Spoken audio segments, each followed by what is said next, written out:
Fortnite pros are really diverse in terms of their playstyle and skills.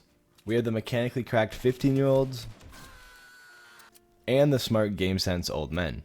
Not as an insult, but all slightly older in terms of the Fortnite spectrum. And both have their benefits, and both styles have placed high recently in events. And we can see that with players like Mongrel, Micho, and Benji dominating Trio FCS, and Chat, Vivid, and Sizz placing highly in the finals. Today, we're going to look at 6 tips that make pro players so good. And also, stick around till the end because I'm going to sprinkle in some great ways to follow up on everything here and to help you guys practice. Also use code SLAGE in the item shop. Thank you. To be good at Fortnite, you of course have to be mechanically skilled, and in all 3 categories, building, editing, and aim. But some players take it to another level, such as players like Mongrel, Benji, and Booga, and in my opinion, are some of the most mechanically skilled in all 3 categories. This mechanical skill makes it so much easier to win fights, play aggressive, and just overall maneuver around the map. It can also help cover up positioning or rotation mistakes as they're so fast with their movement, aim, and building that they can get themselves out of tight situations that not every pro could. But there are playstyles that differ in between pro players, the mechanically cracked, which we just touched on, and the super smart players.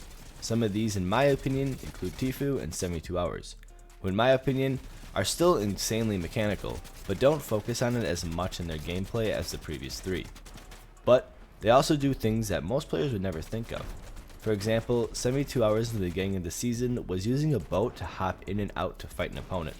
The other dude could legit not even touch him as he jumped in and out, which by the way this still works and is pretty easy to do.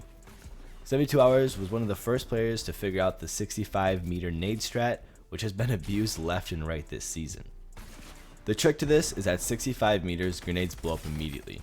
If you angle it right, you can make it blow up right in someone's face without them being able to build or react to them. These are little tricks that most players may not even notice at first glance, but utilizing them is one of the best ways to get the upper hand. But what mostly every pro player has in common is thinking ahead and trying to absorb as much information as they possibly can. Both of these can lead to thinking ahead and figuring out what your next move is for whatever the situation may be. Rotating, looking for picks, etc. That's why most pros will be flicking their camera around constantly, running around their turtle, peeking through their cones to try to see what's happening around them. That way they can process that information and counter anything that's thrown at them before it even happens. Adapting is by far one of the cornerstones of a pro player within Fortnite. The meta changes nearly every 2 weeks with content updates, and even more drastically when the seasons change. Fortnite pros are always going to have to constantly learn, from new items, new settings, like recently the edit and release, which is something that can make editing much faster, but to someone who's been clicking their edit button twice every time they edit for nearly 2 years, that muscle memory is ingrained deep, and to change it up can be hard, but every advantage that a pro player can get, they'll take. Think about it like this, you have 2 male lions who are fighting over who gets control of the pack. If they're both 4 feet tall and 400 pounds, the fight's going to be even, but what if one lion knows how to punch and kick, while the other lion can only punch? I don't know about you guys, but I'm putting my V-Bucks in a lion that can punch and kick. That's the same thing as pros.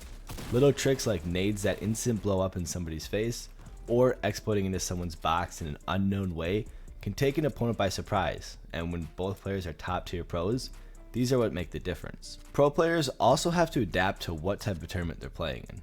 If it's in a cash cup or a qualifier, they're going to have to play a lot more aggressive to get the elimination points to bump them up in the standings.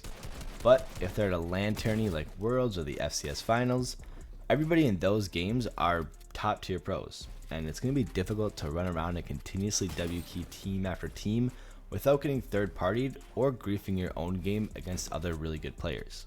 Now, every pro player warms up before playing. Regardless of what level you play at, you should be too. You can spend as little or as much time as you need, but spending some time on aim, building, and editing has a domino effect on your gameplay. If you hop into a game not ready, everything is just going to feel off, and you're going to be playing worse than normal as you're just not prepared in any way. Warming up gets you ready for your first drop of the game, which in my opinion is the most important. If your first game goes bad, it's not going to put you in a good mood, and that's where mental toughness comes in. Fortnite is by far one of the most triggering games in so many ways. Players phasing through your walls, one pumps, and being randomly targeted by the entire lobby. All these would make any sane person freak out. But keeping your cool and moving on to the next is important to keep you playing consistent and on top of your game. If you let the anger get to you, it can drag you down in the next couple of games and make you commit to irrational mistakes. For example, Booga won a solo cash cup after dying off spawn his first couple of games.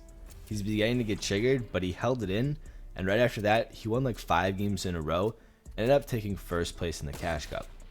If he would have let it get to him and maybe got off or just made stupid, dumb decisions because he was upset, it would have most likely costed Booga the entire tournament.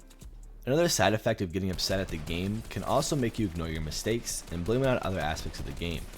Pro players are always looking for a way to improve, and instead of blaming it on RNG that you didn't get enough loot or you missed out on all the shield, looking at what led up to those mistakes and what you can do to improve on them is mostly important. But that's not the only way to improve. And what's better than creative mode? With box fights, 1v1s, and training maps, there are tons of ways for you to practice without playing the actual game. And if you need to improve in something specific, creative mode is more or less your best bet. I've been enjoying box fighting so much recently myself, and a lot of pros have been wagering and such with them. Regardless, no matter how good you are at 1v1ing or box fighting, every single person you fight has a different style. We've already talked about how some pro players are mechanically cracked and others are more on the smart side. So that means if a pro player is fighting the same opponent time after time, they're going to know only one style of play. And that's not any way to improve. Improving is putting yourself outside of your comfort zone and experiencing things that you may never normally fight against. But pros don't just sit in creative mode to improve.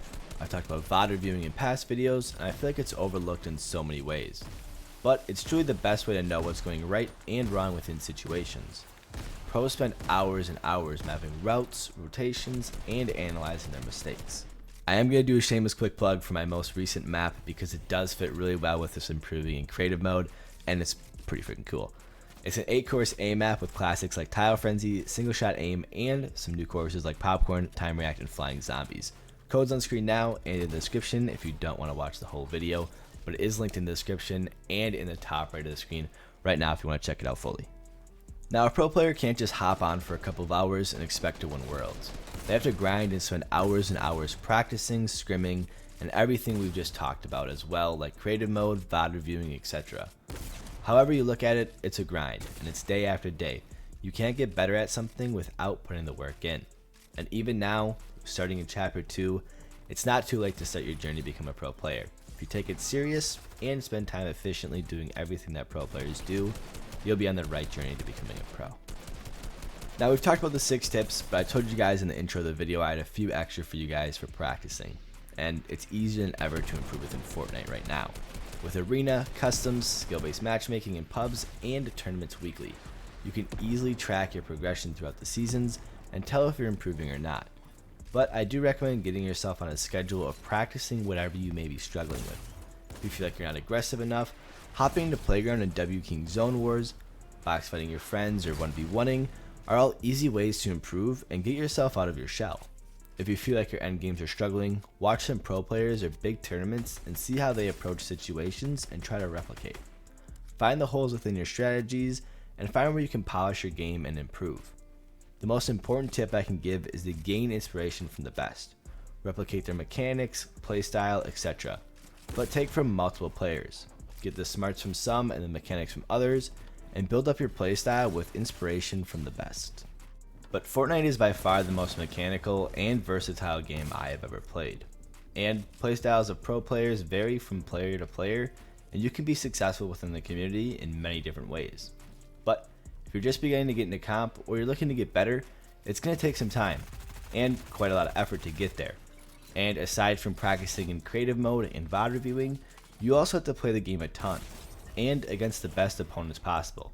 This is the only way you're going to be able to experience the in-game situations that you wouldn't be able to experience otherwise, because unfortunately, we can't replicate everything within creative mode yet.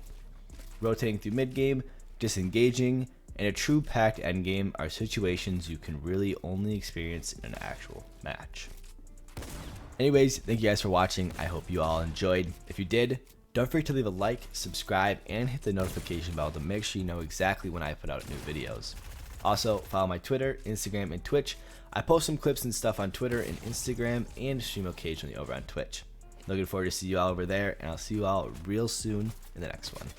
Also, if you guys like the beat that's playing in the background of this video, I'm gonna have my friend link down in the description. He makes copyright free beats, so if you also make content for YouTube, definitely recommend checking out his channel and using some of his beats.